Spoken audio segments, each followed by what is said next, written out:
آج ہم اپنے بچوں کی حفاظت کے لیے بھی یہی نسخہ استعمال کر سکتے ہیں، دیکھنا ہے کہ ہمارے بچے کن کے ساتھ اٹھتے ہیں اور ہمارا تعلق کن کے ساتھ ہے۔ تو اسی طرح سے ایک حدیث مبارکہ میں حضور صلی اللہ علیہ وسلم نے فرمایا کہ آدمی جو ہوتا ہے، جس آدمی کو دیکھو گے اس کا دین کون سا ہے تو اس کے بارے میں بھی پہچان بتا دی۔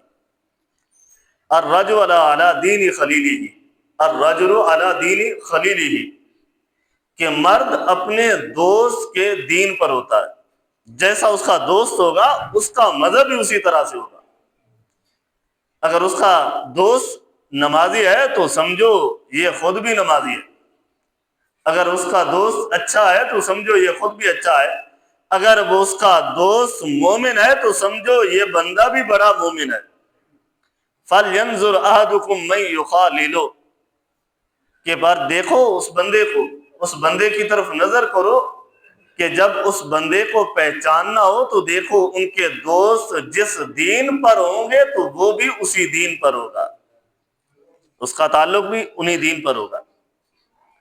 اب یہ حدیث مبارکہ الرجل علی دین خلیلی اس بات کی وضاحت کرتی ہے کہ ہمیں دوست ایسے بنانے چاہیے، ہم نے تعلق ایسوں کے ساتھ رکھنا چاہیے، ہمارا اٹھنا بیٹھنا ایسوں کے ساتھ ہونا چاہیے جن کا دین دین اسلام ہو، جو نبی کے احکام کو بھی مانتے ہو اور میرے رب کے حکم کی بھی تعمیر کرتے ہو۔ اور اسی انداز کو علامہ اقبال علیہ رحمہ نے بھی بڑی خوبصورت انداز میں یہ بیان فرمایا۔ ہوئی نظام میں پیدا بلندی پرواز،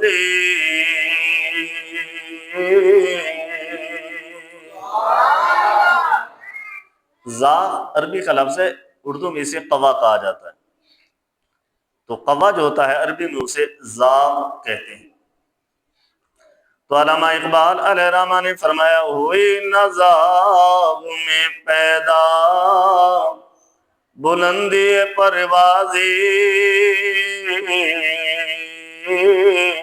خراب کر گئی شہین بچے کو صحبت زاغ۔ شہین کے بچے کو بھی، شہین کا بچہ جو تھا، شہین کا تو آسمانوں پر بسیرا ہوتا ہے، جب اس نے اپنا تعلق ایک کوے کے ساتھ رکھا، کوہ تو اتنا اڑ نہیں سکتا تھا، تو شہین کے بچے کی صحبت بھی اس کوے کے ساتھ ملنے کی وجہ سے خراب ہو گئی۔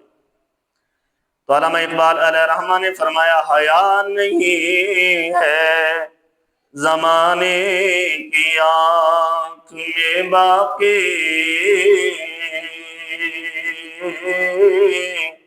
حیا نہیں ہے زمانے کی آنکھ میں باقی، خدا کرے کہ جوانی تیری رہے بیدار۔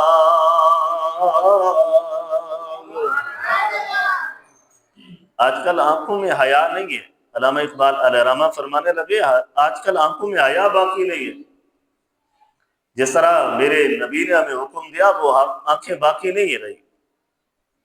جب بھی ہم کسی کو دیکھتے ہیں تو کس انداز سے دیکھتے ہیں؟ فرمایا کہ جوانی تیری ہے، اللہ تجھے بے داغ رکھے، تیری جوانی پر کوئی داغ نہ آ جائے۔ تو یعنی اصل میں صحبت کے بارے میں بتا رہے تھے کہ جب ایک قوا شہین کے ساتھ تعلق رکھتا ہے، شہین کا جب اٹھنا بیٹھنا ایک کوے کے ساتھ ہوتا ہے تو وہ بھی کوے کی رفتار پر ہی اڑنا شروع کرتا ہے، اس کی رفتار وہ کوے والی نہیں ہوتی، لیکن کوے کے ساتھ مل کر اپنی صحبت کو بھی خراب کر دیتا ہے۔ اسی طرح جو بندہ مومن ہوتا ہے اس کا دل ایک نورانی شیشہ ہوتا ہے، نورانی کیفیتیں ہوتی ہیں۔ بس اوقات کبھی ایسا ہوتا ہے کہ جب کوئی عبادت کرتا ہے تو اس کو بڑا لطف آتا ہے، بڑا سرور ملتا ہے، لیکن وہ سرور کس وجہ سے ملتا ہے؟ کیونکہ اس کا دل جو نورانی ہوتا ہے، اس کے دل کے نورانیت کی وجہ سے اسے وہ میسر آتا ہے۔ لیکن جب اپنی صحبت گندے لوگوں سے کرتا ہے، جن کا اٹھنا بیٹھنا ٹھیک نہیں، جن کی رفتار ٹھیک نہیں، جن کا چال چلن ٹھیک نہیں، جب کوئی اچھا شخص ان کے ساتھ اپنی نسبتوں کو کرتا ہے تو وہ بندہ پھر اچھا نہیں رہتا، پھر وہ بھی بندہ برا بن جاتا ہے، کیونکہ اس نے اپنی نسبت کن کے ساتھ لگائی ہے؟ برے لوگوں کے ساتھ۔ اس کا اٹھنا بیٹھنا برے لوگوں کے ساتھ ہو گیا۔ اگر وہ اچھے لوگوں کے ساتھ ہوتا تو پھر کس انداز سے اللہ اس پر بھی اپنا کرم فرماتا۔ حدیث مبارکہ میں، بخاری شریف میں حدیث مبارکہ ہے کہ اچھی صحبت والے لوگوں کے ساتھ ملنا ایک گناہوں کا سبب ہی بن جاتا ہے، گناہ بھی معاف ہو جاتے ہیں۔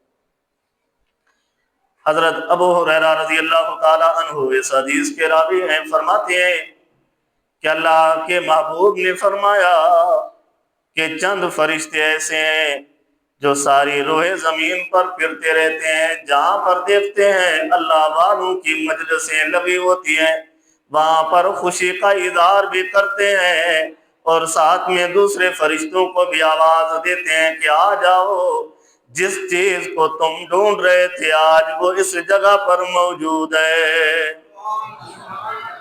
یہ دیکھو اللہ کے بندے بیٹھے ہیں، اللہ کا ذکر بھی کر رہے ہیں، اللہ کی تعریفیں بھی کر رہے ہیں، تو اللہ کا ذکر کرتے کرتے جب مجلس ختم ہوتی ہے، محفل ختم ہو جاتی ہے، فرشتے جب آسمان کی طرف جاتے ہیں تو میرا رب ان سے سوال کرتا ہے، اے میرے فرشتے کس جگہ سے اٹھ کر آئے ہو اور کہاں سے آئے ہو؟ حالانکہ میرے رب کو علم ہوتا ہے، لیکن اس مجلس کی فضیلتوں کو بیان کرنے کا مقصد ہوتا ہے۔ وہ فرشتے عرض کرتے ہیں مالک ایک ایسی جگہ پر بیٹھے تھے جہاں پر بیٹھ کر لوگ تیرا ذکر کر رہے تھے، جنت کا ذکر کر رہے تھے، جہنم سے ڈر رہے تھے، تیرا ذکر خیر بڑے مشتاق انداز سے کر رہے تھے۔ تو اللہ فرشتوں سے پوچھتا ہے، اے فرشتوں یہ تو بتاؤ کہ مجھے یہ تو بتاؤ کہ ان بندوں نے کیا میرا دیدار بھی کیا ہے یا نہیں؟